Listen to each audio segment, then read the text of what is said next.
ঘৃণা অনেক ভারী একটা শব্দ।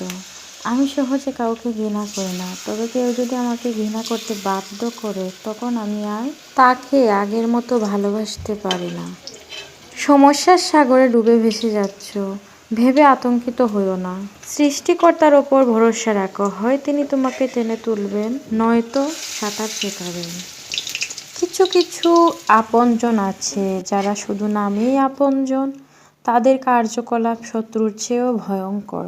তাদের কখনো ক্ষমা করা উচিত না, যারা মানুষের দুর্বলতার সুযোগ নিয়ে নিজের স্বার্থ হাসিল করে। বেঈমান কখনো অনুতপ্ত হয় না, স্বার্থপর কখনো কৃতজ্ঞতা স্বীকার করে না, আর সুবিধাবাদী কখনো কারো আপন হয় না। ভেঙে পড়া যাবে না, মানুষ আসবে যাবে, এটাই জীবন।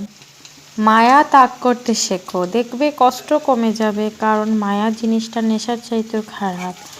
শরীর আর সম্পত্তি নিয়ে কখনো অহংকার করতে নেই, কারণ অসুস্থতা আর দারিদ্রতা কখনো কাউকে বলে আসে না।